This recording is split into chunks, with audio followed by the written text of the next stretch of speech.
నాకు నిజం తెలిసినా కూడా నేను వాళ్ళకి చెప్పను. నాకు నిజం తెలిసినా కూడా నేను వాళ్ళకి చెప్పి ఉండేవాడిని కాదు. సో ఫ్రెండ్స్, ఇలాంటి స్టేట్మెంట్స్‌ని మన డైలీ లైఫ్ కాన్వర్సేషన్ ఆర్ స్పీకింగ్‌లో యూజ్ చేస్తూ ఉంటాం. మరి వాటిని ఇంగ్లీష్‌లో ఏ విధంగా ఎక్స్‌ప్రెస్ చేయాలో ఈరోజు మనం ఈ వీడియో ద్వారా నేర్చుకోబోతున్నాం. సో ఫ్రెండ్స్, ఈ 2 స్టేట్మెంట్స్ మీరు నోటీస్ చేసినట్లయితే, నాకు నిజం తెలిసినా కూడా నేను వాళ్ళకు చెప్పను. ఇది ప్రెజెంట్ కండిషనల్ స్టేట్మెంట్స్‌ని అయితే రిప్రజెంట్ చేస్తుంది. అండ్ ఫ్యూచర్ రిజల్ట్ ఉంటుందక్కడ. అలానే నాకు నిజం తెలిసినా కూడా ఇక్కడ కండిషన్ అయితే సేమ్ ఉంది.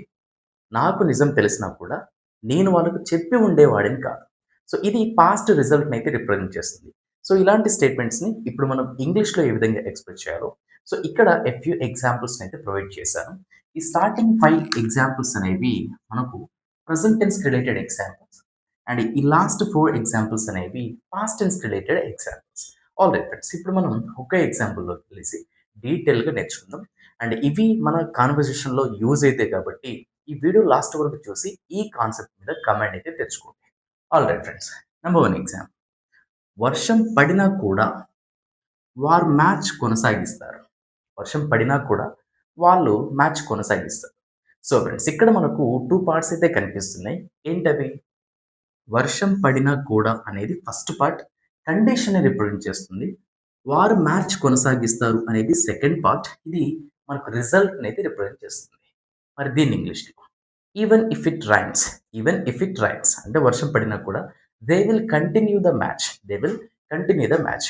Even if it rains they will continue the match. అంటే వర్షం పడినా కూడా, ఇక్కడ కూడా అనే దానికి మనం ఈవెన్ అనే వర్డ్ అయితే యూజ్ చేస్తున్నాం. ఈవెన్ ఇఫ్ వారు మ్యాచ్ కొనసాగిస్తారు. They will continue the match. Second example. నేను విఫలమైనా కూడా మళ్ళీ ప్రయత్నిస్తాను. నేను ఫెయిల్ అయినా కూడా మళ్ళీ ప్రయత్నిస్తాను. సో ఫ్రెండ్స్, ఇక్కడ కూడా నేను ఫెయిల్ అయినా కూడా అనేది మనకు కండిషన్ పార్ట్ అవుతుంది. మళ్ళీ ప్రయత్నిస్తాను అనేది రిజల్ట్ పార్ట్ అవుతుంది. Even if I fail, even if I fail I will try again. I will try again. Even if I fail I will try again. అంటే నేను విఫలమైనా కూడా మళ్ళీ ప్రయత్నిస్తాను. Third example. మీరు మాకు సహాయం చేయకపోయినా కూడా, మీరు మాకు సహాయం చేయకపోయినా కూడా మేము ఆ పని పూర్తి చేస్తాము. మేము ఆ పని పూర్తి చేస్తాము. సో ఫ్రెండ్స్, ఈ థర్డ్ ఎగ్జాంపుల్‌లో కూడా మీరు మాకు సహాయం చేయకపోయినా కూడా అనేది కండిషన్ పార్ట్. మేము ఆ పనిని పూర్తి చేస్తాము అనేది రిజల్ట్ పార్ట్. మరి దీన్ని ఇంగ్లీష్‌లో even if you don't help us, even if you don't help us we will complete the work or we will finish the work. అంటే మీరు మాకు సహాయం చేయకపోయినా కూడా even if you don't help us మేము ఆ పనిని పూర్తి చేస్తాము. We will finish the work or we will complete the work. Next example. అతను అలసిపోయినా కూడా అతను పనిని చేస్తూనే ఉంటాడు. అతను అలసిపోయినా కూడా అతను పనిని చేస్తూనే ఉంటాడు. సో ఇక్కడ కూడా మనకు అతను అలసిపోయినా కూడా అనేది కండిషన్ పార్ట్. అతను పని చేస్తూనే ఉంటాడు అనేది రిజల్ట్ పార్ట్. మరి దీన్ని ఇంగ్లీష్‌లో even if he's tight, even if he's tight he will continue the work. He will continue the work or he will keep working. He will keep working. అంటే అతను పని చేస్తూనే ఉంటాడు. సో అతను అలసిపోయినా కూడా ఈవెన్ ఇఫ్ హీస్ టైట్ అతను పని చేస్తూనే ఉంటాడు. He will keep working. He will keep working. అంటే అతను పని చేస్తూనే ఉంటాడు. Next example. వారు మమ్మల్ని మీటింగ్‌కు ఆహ్వానించినా కూడా, వారు మమ్మల్ని మీటింగ్‌కి ఆహ్వానించినా కూడా మేము అటెండ్ అవ్వము. మేము అటెండ్ అవ్వము. Even if they invite us to the meeting, even if they invite us to the meeting మేము అటెండ్ అవ్వం. We won't attend. We won't attend to the meeting or we won't attend. Even if they invite us to the meeting we won't attend. అంటే వారు మమ్మల్ని మీటింగ్‌కి ఆహ్వానించినా కూడా మేము attend అవ్వము.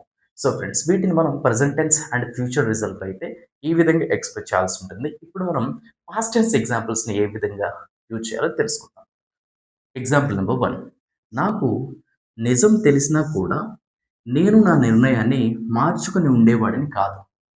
నాకు నిజం తెలిసినా కూడా నేను నా నిర్ణయాన్ని మార్చుకొని ఉండేవాడిని కాదు. సో ఫ్రెండ్స్, ఇక్కడ నాకు నిజం తెలిసినా కూడా అనేది కండిషన్ పార్ట్.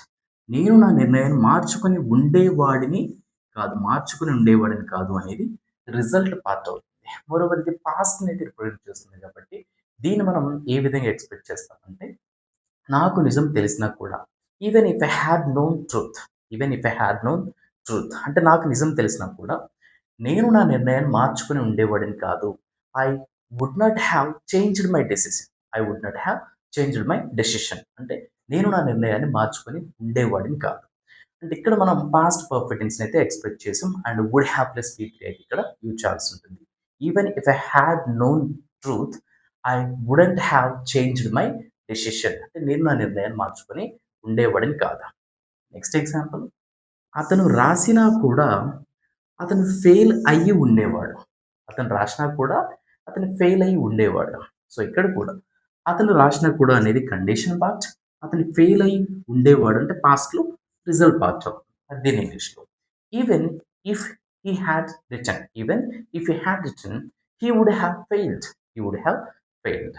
అంటే అతను రాసినా కూడా అతను ఫెయిల్ అయ్యి ఉండేవాడు. నెక్స్ట్ ఎగ్జాంపుల్, వారు త్వరగా వచ్చినా కూడా ట్రైన్ మిస్ అయ్యి ఉండేవారు. వారు త్వరగా వచ్చినా కూడా ట్రైన్ మిస్ అయ్యి ఉండేవారు. సో, హియర్ యాస్ వెల్ వారు త్వరగా వచ్చినా కూడా కండిషన్ పార్ట్. ట్రైన్ మిస్ అయ్యి ఉండేవారు రిజల్ట్ పార్ట్. మరి దేన్ని ఇంగ్లీష్‌లో. Even if they had arrived early, even if they had arrived early they would have missed the train. They would have missed the train. అంటే వారు ఎర్లీగా వచ్చినా కూడా ట్రైన్‌ను మిస్ అయ్యి ఉండేవారు. లాస్ట్ ఎగ్జాంపుల్, అతనిని హాస్పిటల్‌కి తీసుకొని వెళ్ళినా కూడా, అతనిని హాస్పిటల్‌కి తీసుకొని వెళ్ళినా కూడా డాక్టర్లు అతనిని కాపాడి ఉండేవారు. అంటే అతన్ని హాస్పిటల్‌కి తీసుకొని వెళ్ళలేదు. కనీసం అతన్ని హాస్పిటల్‌కి తీసుకొని వెళ్ళినా కూడా డాక్టర్లు అతన్ని కాపాడి ఉండేవారు. సో, హియర్ యాస్ వెల్ అతన్ని హాస్పిటల్‌కి తీసుకొని వెళ్ళినా కూడా అనేది కండిషన్ పార్ట్. డాక్టర్లు అతన్ని కాపాడి ఉండేవారు result part. Even if he had been taken to the hospital, even if he had been taken to the hospital. So here we need to express this condition part in past perfect tense passive voice.